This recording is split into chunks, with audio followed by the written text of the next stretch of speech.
Welcome back to the VET S.O.S podcast brought to you by the Who You Know Network. VET S.O.S is a proud member and glad to be supported by the Parade Deck community. Remember, don't drown in the sea of transition. Grab the VET S.O.S Lifeline. Eric, you got to get ready for a twofer, buddy. I'm ready, dude. Listen, this is my third cup of coffee. Third cup of coffee, dude. I'm ready to rock and roll.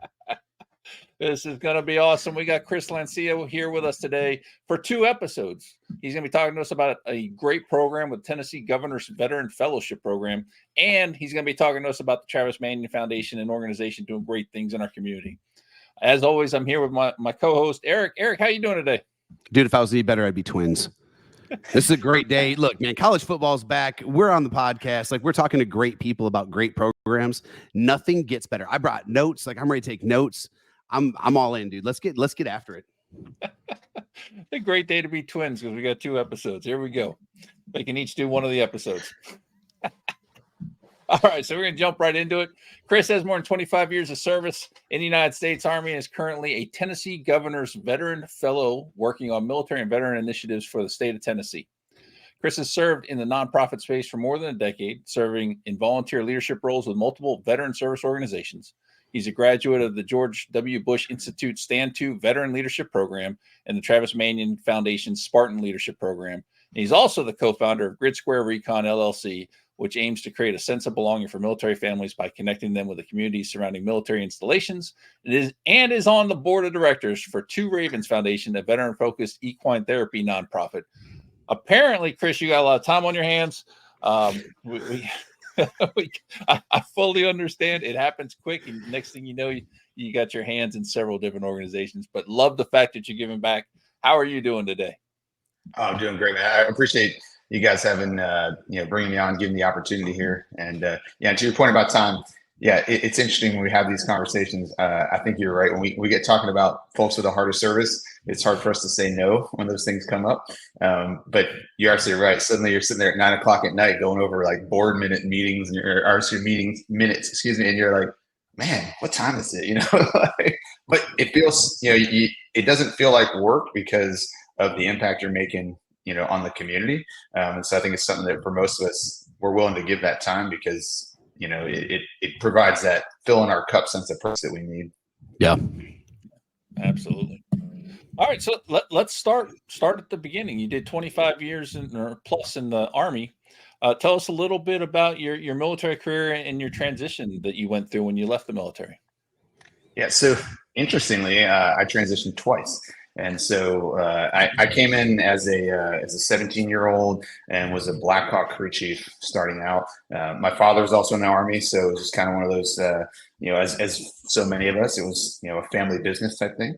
But met my wife, foreign service, had our first 2 kids, and that was I did 9 years in that first stint. Got out to go back to school, see if the grass is greener on the other side, all that sort of stuff, and. Graduated college and started working as a journalist. Did that for full time for probably about 2.5, 3 years. And we were in Savannah, Georgia. So, third IDs down there. You're seeing people in uniform all the time. And so that pull to put the uniform back on, it was always there. And then one day my wife and I looked at pay scales and realized that if I came back in as an E4, I'd be making more than I was making as a print journalist. So that played a role. Wow.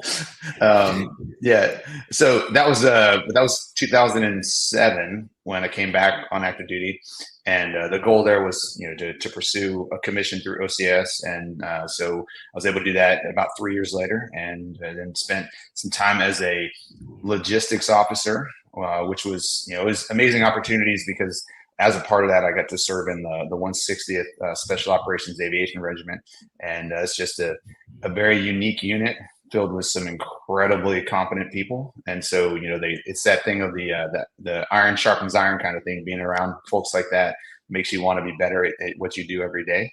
And then that led into my final job, which was as a public affairs officer. And fortunately, I was able to do that with the 160th.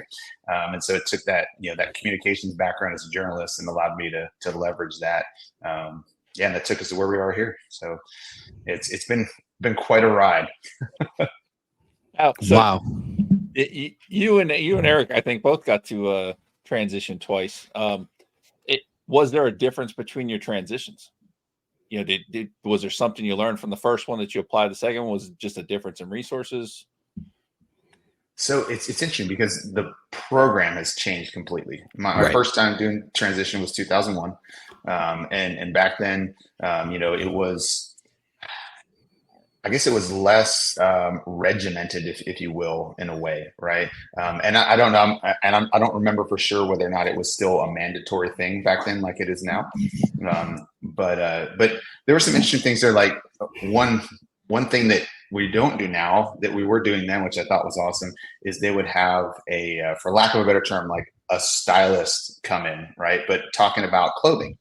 Right. And the idea there was like, hey, you spent, whether it was 4 years or 24 years, right, you've known exactly what to wear to work every day. Right. You haven't had to figure that out. And so come in and, hey, wear your best, suit, wear your Sunday best, whatever, and let's talk through, what's appropriate. Because we'd have guys show up and they were in the suit they wore, to high school graduation, and it was like, okay, so pleats aren't in anymore, but going through that and looking at, hey, if you go to an interview and you look, unprofessional because you're just out of touch with what to wear, because you just don't know, because you haven't had to look at that, trying to prepare you for that as well. So that was kind of interesting. And that was just one small thing that was different. But this time around, I think another piece of it is, and it's technology wise more than anything, but the ability to do the networking, to have podcasts like this where you can actually learn from people who either have gone through the process and have already, run into some of the obstacles that you're going to see and can help you overcome them, or maybe never serve but are just there to try and help make your transition more successful.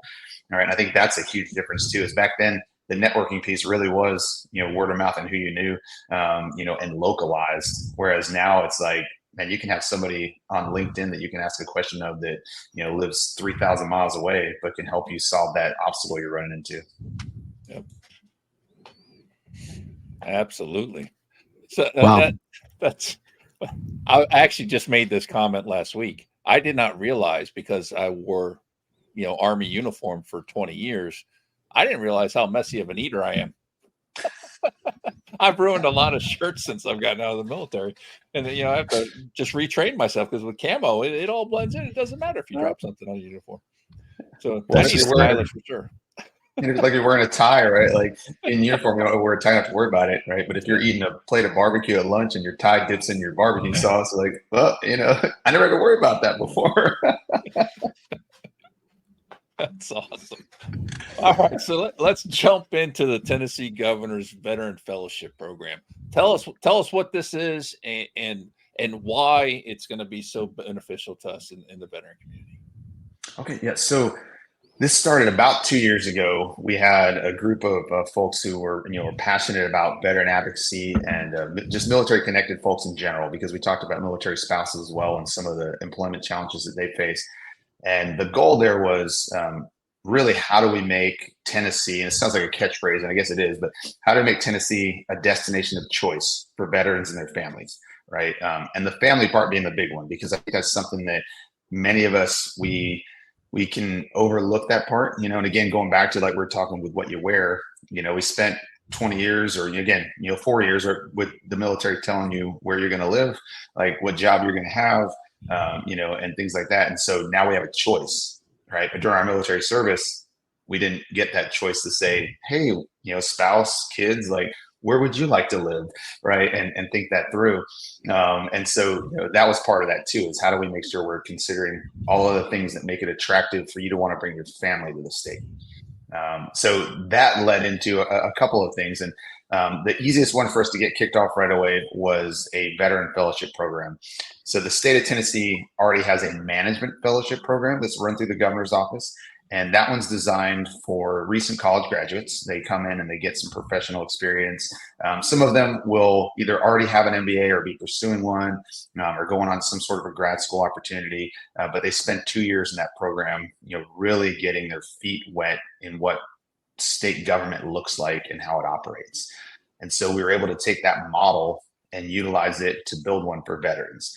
And so the goal for this became, how do we make this a landing pad for veterans to come in here and really look at what it looks like to work shifting from the federal government to the state government and carry your talents into the workforce.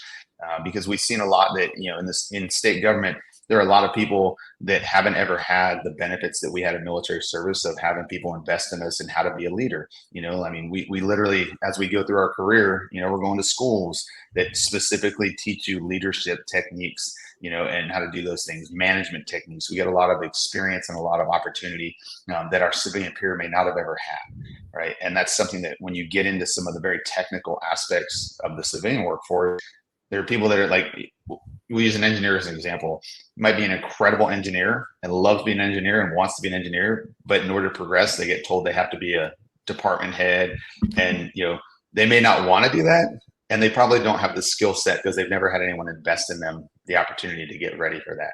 And so that's a place where we think that we can bring some veterans in and really make a difference in that area. So the fellowship program itself is a 12-month program, and it's split into 3 phases. And so the first phase is you come in, and it's basically getting to know state government, for lack of a better term. So you're going to have a host agency, and what we do in the interview process is we try and figure out where we think that fellow will fit, where they're, what fits their why, what fits their skill set, because we understand that when you get on the civilian side as well, it's not just simply, do I want to do that job, right? That department, that agency has to also think I'm a fit, both with skill set, but also with personality. Right. All right. And so trying to identify that spot, get them in there. And then, that 4-month period in that phase 1, you're doing an executive leadership team meeting with all 23 state level agencies. And so, so the level of access there is off the charts, because there are people that work in a department in the state for 10 years and never meet the commissioner. And our veteran fellows are going to meet the commissioner of every department in the first 4 months of the program. That's awesome. Right. Yeah. Wow. So it's incredible. Right. And like I said, that level of access is just off the charts. But it's given us the opportunity to have that knowledge base right from the top of where their strategic goals are, what they find important. Because that's something, again, that I think we've learned in our military service, that, those things do get fed top down. Right. And so being able to go, hey, this is the commissioner. He or she says, these are my 4 strategic goals for the next year. Now I can start digging in and figuring out, where I think I can leverage my talent set to help them achieve that, right, and help that department be better at what they do. So, it's pretty crazy. And then, so phase 2, once you've done all that, phase 2 is basically doing some project work. And so what we've been averaging with the fellows in the pilot phase is about 3 departments that they'll work with, playing a significant role, but not really leading a project. And then with the goal of moving into phase 3 of having whittled that down to really 1 department, 1 line of effort that you think like aligns again with your why and what you're doing, with the goal of, full-time employment. So I think one of the big things that makes this really, really interesting is, and you guys see it, and, I've heard it on the show before, people talk about so many of us make a second, sometimes a third shift after we leave the service, because we do the right things. We have the cups of coffee, we do the networking. We think this sounds great, but you don't really know until you're in it and doing it day to day. And then you find out, okay, this may not be what I wanted to do. But now you're doing a transition again. You don't have a support system, right? So the cool part with this program is you get to do that while you're in the program, all right, and figure out where it lies. And those transitions, are not, hey, I just lost my paycheck, I just lost my benefits, because we just go, okay, that department's not working. Let's pick you up, shift you over here, insert you into another department where we think you align, and try it again, right? And the fellows get the opportunity to have, that experience without having to feel like the world just fell apart around them, because they're unemployed and out of work and feeling like they're a statistic. So so I feel like we've been talking a long time about it, but that's pretty much the wrap around it. So it's pretty interesting. That's an incredible program, Chris. I do have a question about the program though, because, and forgive me for my ignorance, right? But I guess that's why we have you on the show. When it comes to the Veteran Fellowship Program, is that a transitioning service member only, or is that a veteran at any stage of life? So let's say my wife and I want to pack it up and move it from Georgia to Tennessee. I've been out for 3 years. I'm a retiree. Do I get the same opportunity to come in and say, hey, I want to do this fellowship program? So right now it's a transition program only. Okay. And so we're working with Hiring Our Heroes as the entry vehicle. And so you come in as a skill bridge intern, right? And you get to work through it that way.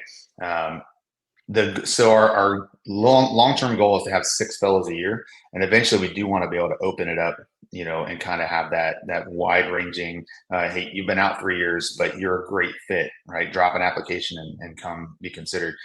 Because again, it's back to that fit, right? What's best for the state of Tennessee and also best for that veteran, right? And how do we make that match? But yeah, right now it's just coming in right out of the bat. And one thing I didn't mention that again makes this very unique is there's a lot of programs that people are like, hey, come do this thing. It's awesome. But there's no funding behind it. So the state of Tennessee put their money where their mouth is and funded this program. So it's a 12-month program. And once you're on your transition leave, you actually can start drawing a paycheck. And so it's a paid fellowship, so you come in and you do say you do your 3 or 4 month skill bridge, then you go on transition leave. Right at that point, the state of Tennessee will start to pay you for the rest of that 12 months. So it really removes that financial burden that a lot of us face when we're trying to make that transition and make the choice. And lays it out there. And then when we talk to the fellows, how we explain it is, hey, we're opening the door. All right, now it's up to you. Right, you got to come through the door and actually make yourself known in the room. Right, we can't help you get that full-time job. We're not going to guarantee you anything.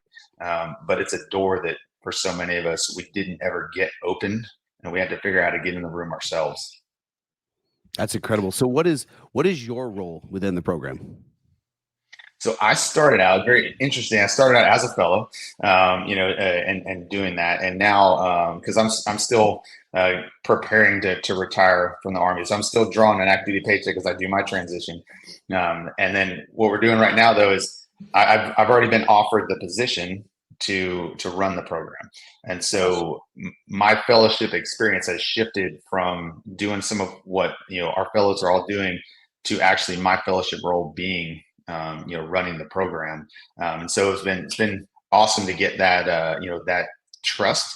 And it's been, again, back to something that's very unique is, I get the trust from some leadership within the state to say, hey, you're the guy, we get it that you're not available yet, but we're not looking for somebody else. Right. And so that's something that so many of us, when we can't answer that question of, hey, I can start 1 October, that many companies go, hey man, I can't wait. Like I have to have someone in this role. So I've been very fortunate. That's led to 2 things for me. And so, we've created a position, and it's called the Director of Military and Veteran Initiatives for the state of Tennessee. And so the fellowship will fall underneath that realm. And the second part of that is it'll be serving as the chief of staff for the Governor's Armed Forces Council, because in July of this year, Governor Lee signed an executive order to reconstitute our Armed Forces Council and start to try and get the meat back behind it, so that we can really put some effort into the veteran and military initiatives in the state and get things moving along that realm. Because we've had people doing great work in that area for a long time, but we haven't had a really consolidated effort to make sure that those conversations turn into policy and things like that. It's awesome. First of all, congratulations, dude. That's huge. Oh, thanks. That's and I just have to say, Chris, like on behalf of someone who doesn't live in Tennessee, Tennessee did it right. Like I think they picked the right guy. I also think that there's some other states could learn from Tennessee. And I think you have an opportunity here, dude, to be at the pointy end of the spear. Right. And that's something that's super exciting for our veteran community. As you have navigated this process, what challenges have you seen that fellows face as they've transitioned? And then do you have any deliberate efforts there in place to help out?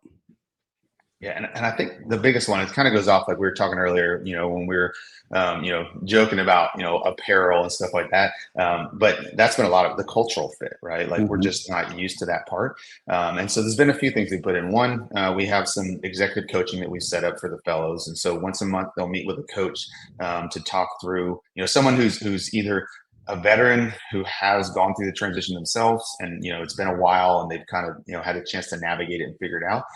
Or oftentimes a coach who never served, but has been a professional on the civilian side, for 20 years, right? Because I think that's something that we often undervalue is, bringing in those allies to help us, someone that's been doing it for a long time and go, hey, can you teach me? Right? Like, because I need to learn this skill. And so that's one part. And then what we've done, and this is something that's fairly recent, is when we do our interview process for the fellows, we make it clear. So we're going to do 2 in-person interviews with each of them. And the explanation of them is, hey, this is not a gotcha, if you come in here and mess this up, you're not going to get the job, right? Kind of a thing. These interviews are designed partly for, you'd have to come in there and present well, because, we don't want some knucklehead coming in here and representing the governor, right?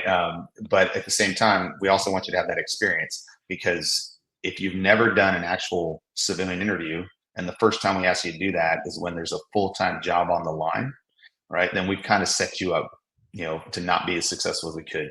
So we tailor these interviews to be able to have that experience where you come in, it's a little bit low stress, and you're able to get those experience of having a couple of those under your belt. So when it comes time, 6 months from now, 8 months from now, whenever that opportunity pops up for you with the state, the first time you walk in that room, you're not, I don't want to say you don't have the anxiety, because there's always some anxiety, but it's a little bit less, because you feel at least, hey, I've done this before. I'm a little more comfortable in it. It's not going to be as daunting as I thought it might be.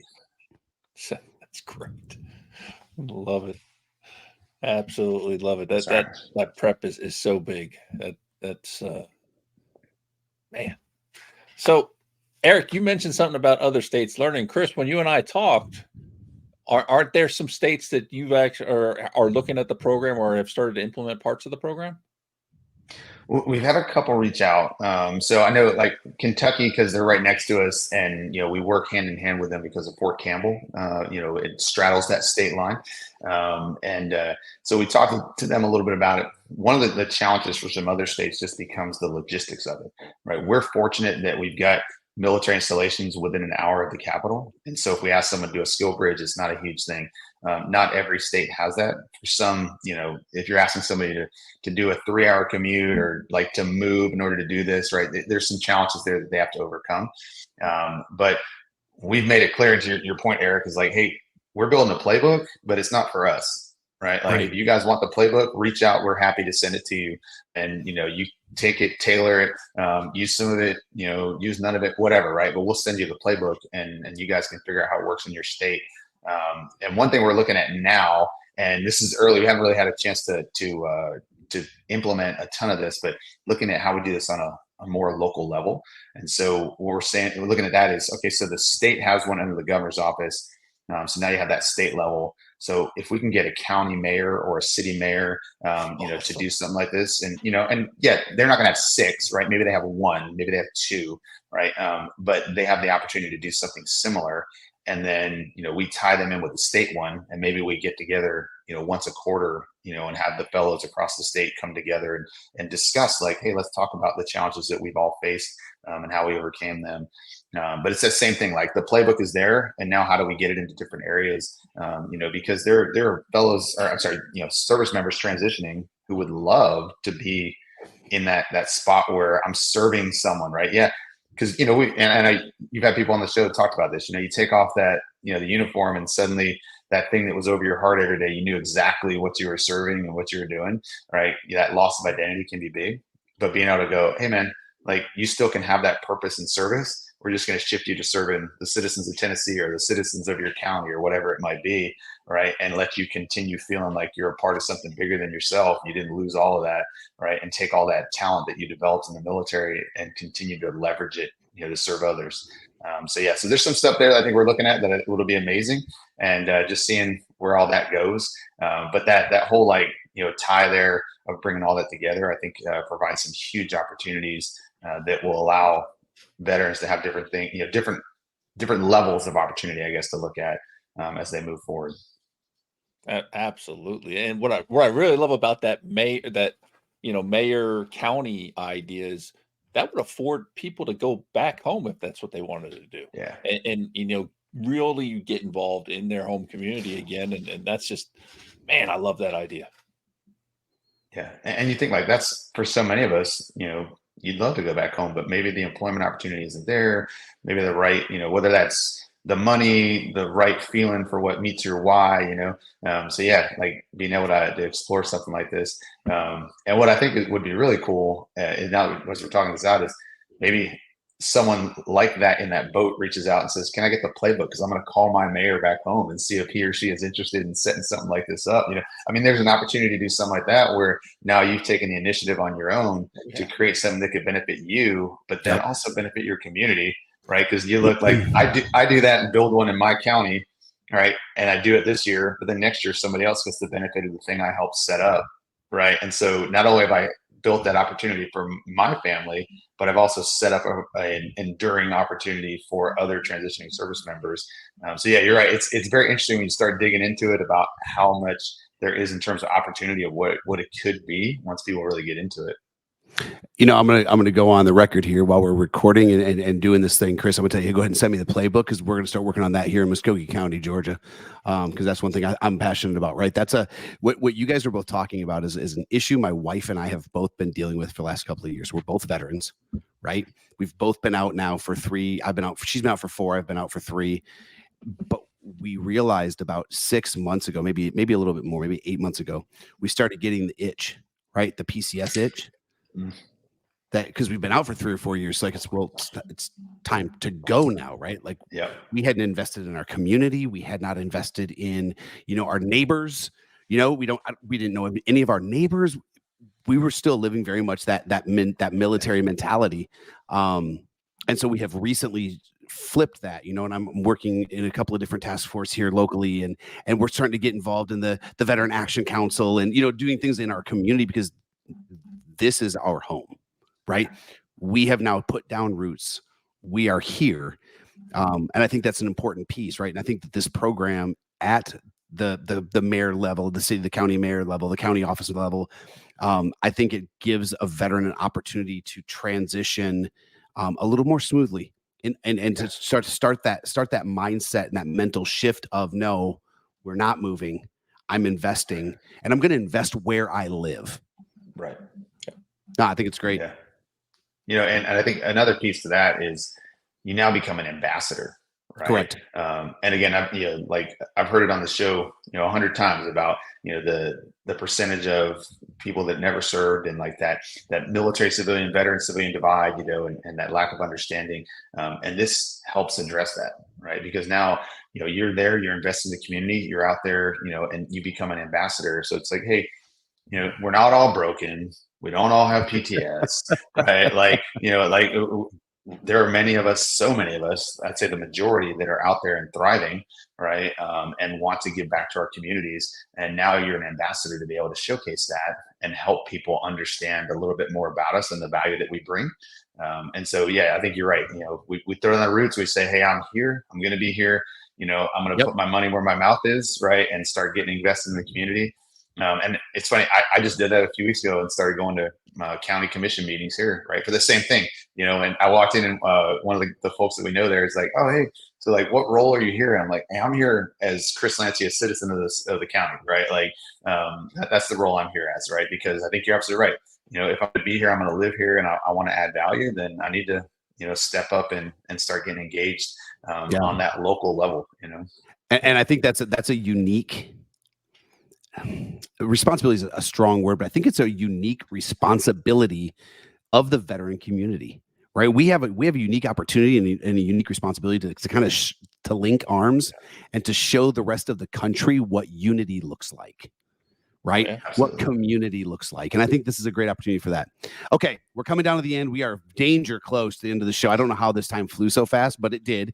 So I got to ask Chris, before we let you off and before we move into another episode of, what is the one thing, with reference to the governor's fellowship program, to your transition, what's the one thing you want to leave our listeners with so that they can glean something from? I think the biggest thing, honestly, and it is partly about the governor's veteran fellowship, but just in general with the transition, is that understanding that you're not alone, right?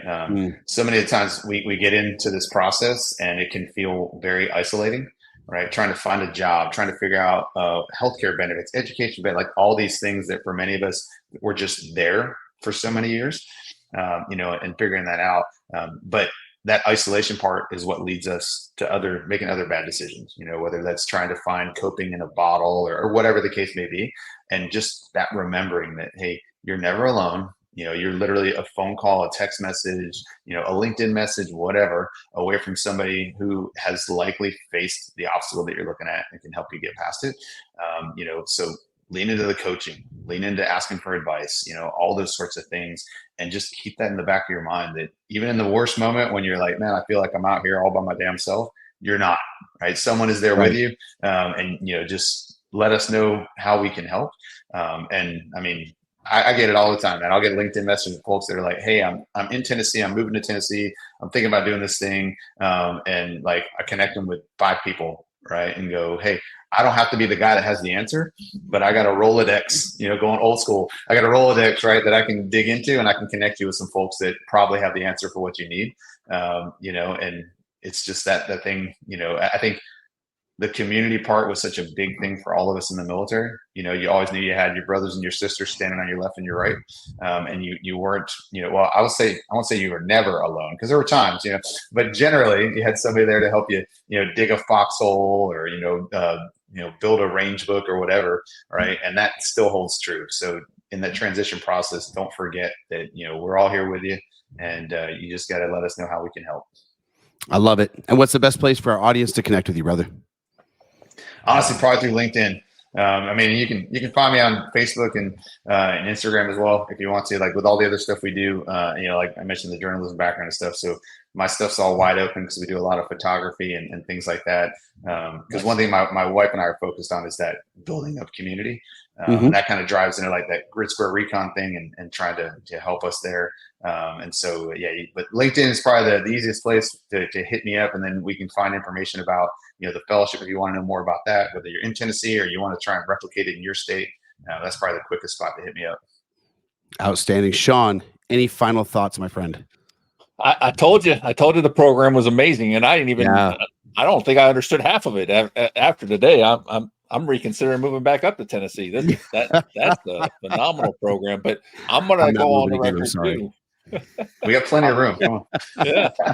I'm going to go on the record too. Send that playbook to me. I can't think of a better city than Jacksonville, Florida to put a program like that in place. Absolutely.